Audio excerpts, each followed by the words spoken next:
Sesudah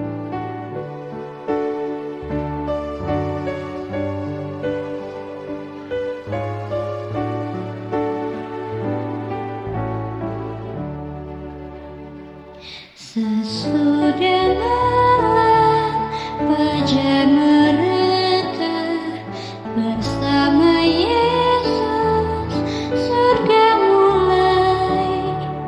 Habislah kerja, oh fajar mulia. Sesudah malam hari bermain. Sesudah malam pertemuan indah, tiada menangis, tiada kesal. Di negeri mulia tak lagi pisah. Sesudah malam hidup kekal. Shalom, selamat Sabat, pemirsa yang diberkati Tuhan. Bertemu kembali dalam seri Renungan Pagi. Namun sebelum mulai, mari kita sama-sama berdoa. Bapa kami berterima kasih di surga, kami mengucap syukur Bapa karena Engkau masih menuntun kami dan melindungi kami di sepanjang hari ini Bapa. Bapa, kami ingin mendengarkan renungan kami Bapa, kiranya itu bisa menguatkan kami dan menolong kami di sepanjang kehidupan kami. Inilah doa kami, ampunkan dosa-dosa kami bernama Tuhan Yesus, kami berdoa, amin. Renungan pagi harian, Sabat 7 Juni 2025 yang berjudul, Dulu saya hilang, tetapi sekarang saya ditemukan. Ayat hafalannya berbunyi, Aku diberi suatu duri di dalam dagingku, tetapi jawab Tuhan kepadaku, Cukuplah kasih karuniaku bagimu, sebab justru dalam kelemahlah kuasamu menjadi sempurna. 2 Korintus 12 ayat 7-9. Saya tidak terlalu peduli tentang sekolah saat saya tumbuh besar di Louisiana. Kegemaran saya adalah mengendarai sepeda motor. Pada usia 9 tahun, saya sudah membalap motocross. Setiap akhir pekan, keluarga kami berpergian ke seluruh daerah di bagian selatan. Berangkat dari trek yang satu ke trek yang lainnya. Balapan adalah hidup saya. Namun, semuanya berakhir pada 7 Juni 1980.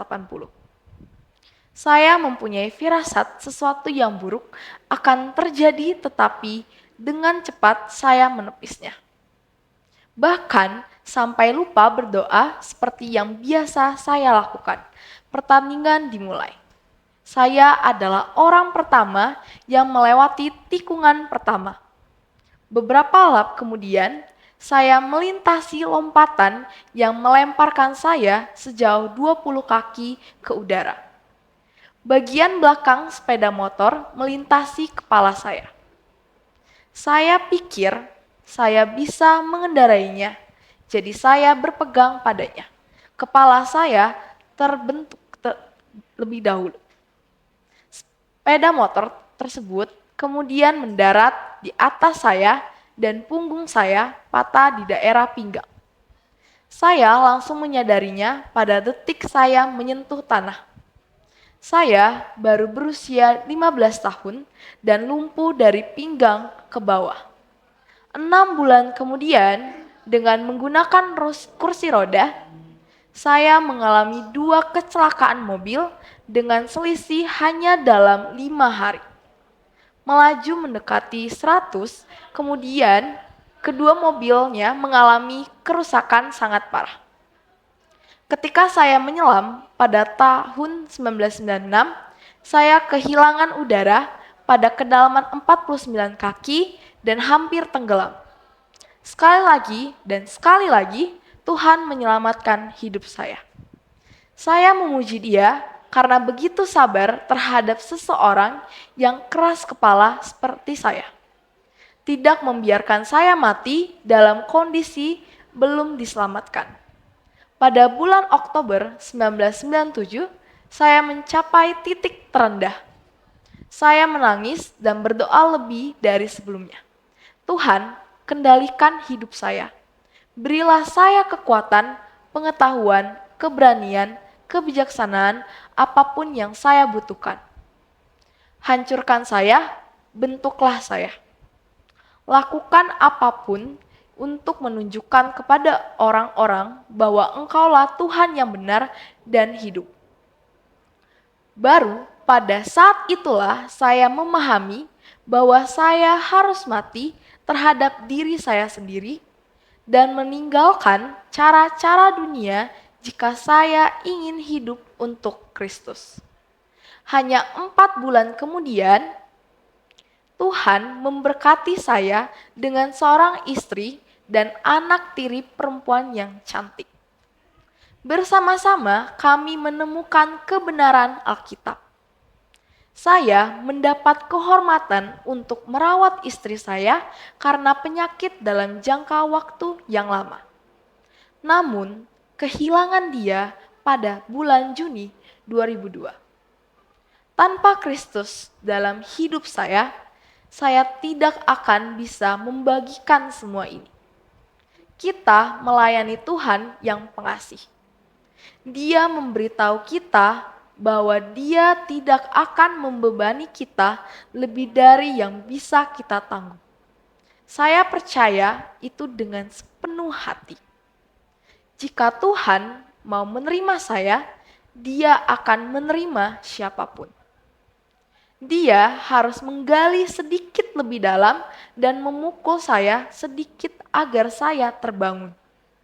Saya tahu bahwa Tuhan itu nyata, karena saya melihat perubahan yang Dia buat dalam hidup saya.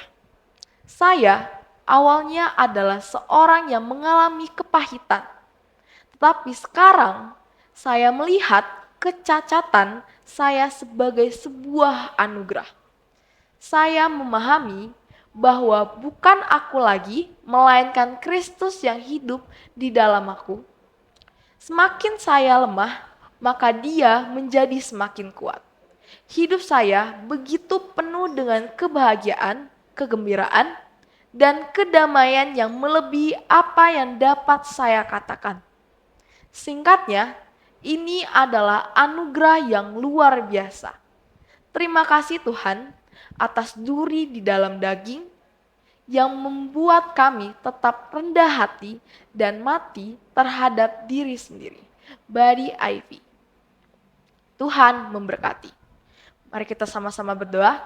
Bapa kami berterima kerjaan surga, kami mengucap syukur Bapa karena Engkau masih memberkati kami dan mau menolong kami di sepanjang kehidupan kami. Bapa, baru saja kami mendengarkan renungan pagi yang sungguh luar biasa.